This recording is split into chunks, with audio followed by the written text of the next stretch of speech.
Hey and welcome. I'm Daya. We're here to talk about moving on. So the first step obviously is the hardest one. It's actually making the decision to move on. It's deciding that you've given it all that you could give it and that's it. You can't do anymore. So good for you to reaching that point, and I'm here to give you my tips.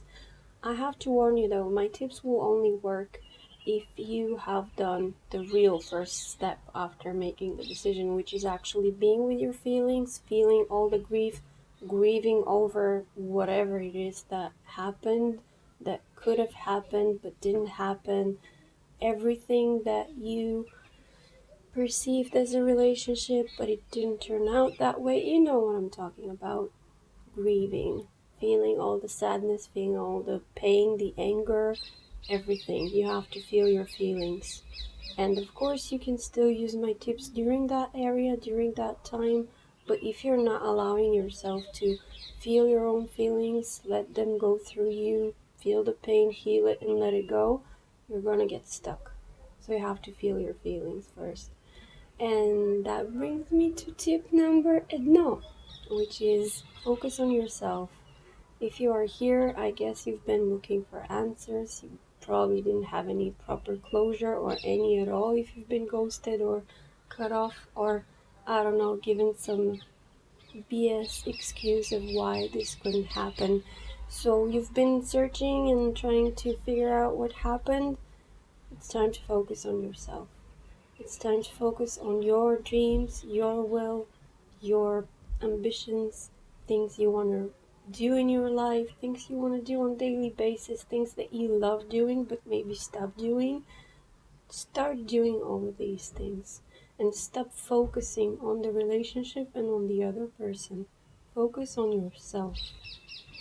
That's as simple as it is.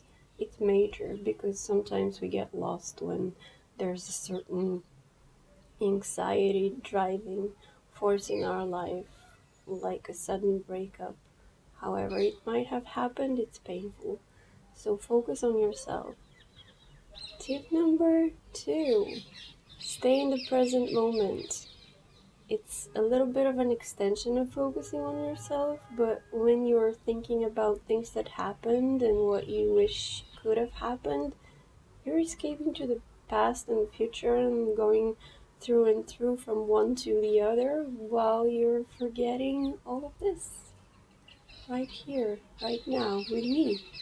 And the parrots, of course, it wouldn't be my video without the parrots, you know? It's sometimes funny to me that we all are synced in and make videos when the parrots are going crazy. Stay present in the present moment. The present is a gift. Get it, open it, enjoy it. How do you feel in your body in this exact moment right now? What's around you? What can you smell? Be mindful of your surroundings, of the way you feel in the moment.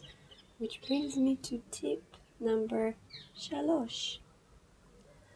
Ask yourself questions about you. How do I feel?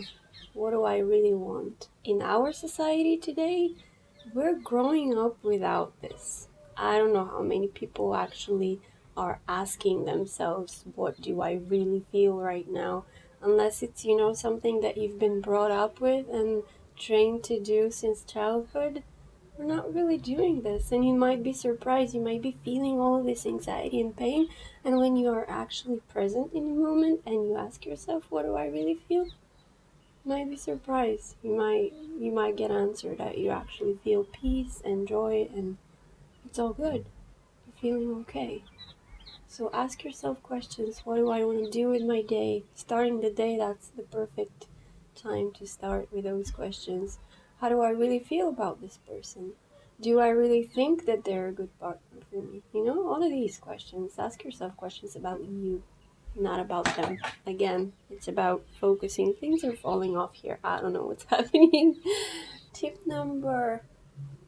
What do we have here? What do we have here? Ooh, tip number chitiri is actually use your spiritual power to protect yourself. If you are a spiritual person or you are a religious person, now it's time to start praying for protection, praying for moving on, praying for help, praying for guidance, or using your own spiritual shield to protect yourself from whatever energies that might be in the world, in the universe, trying to remind you of that situation or that person, trying to reconnect with you, trying to hoover you, trying to keep that bond alive. It's time to cut the ties. There's a thing called soul ties. It's real.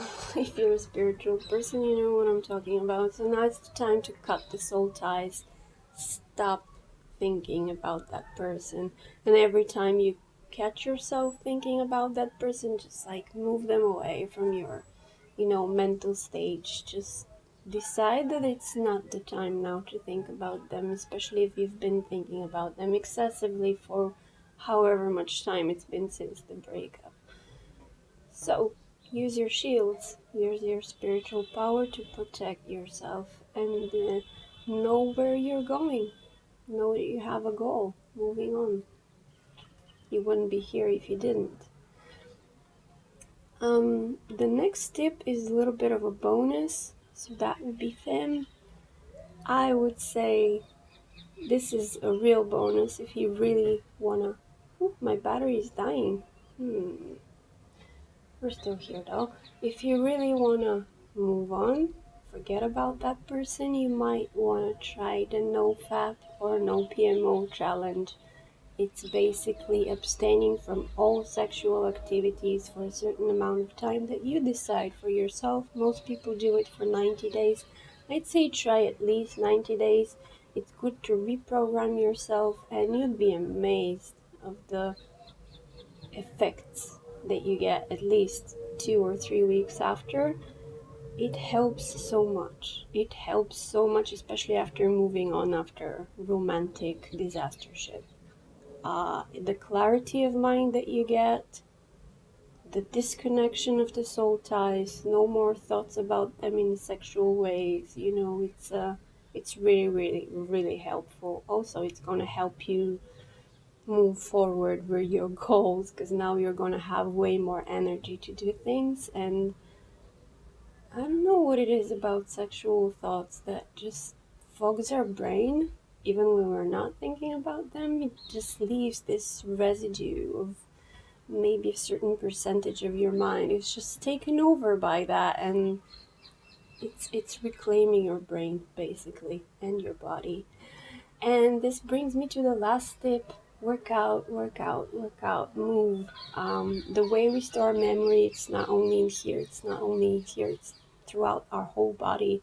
And I'm going to talk about that in a specific video about chills and how we store the memories in the body. But if you want to move on from something painful, whatever it is, it might be a trauma, it doesn't have to be a person or a relationship, situationship. You need to start moving your body, because that's where our memories are stored. So when you are doing the mental work and the emotional work, it's important to do the body work as well, because that's our hard drive. We have to keep it clean. We have to do the upgrades of the software, but also keep the hard drive clean. So those were my tips. Hope you liked. Hope you're gonna have a good time with it and be surprised at how well it goes. I'm sorry it didn't work out for you. I'm sorry it didn't work out for me too. And let's hope that the next time we get involved with someone romantically, it's gonna be a really healthy person mentally, and a person who actually is able to be there for us. Have a beautiful day.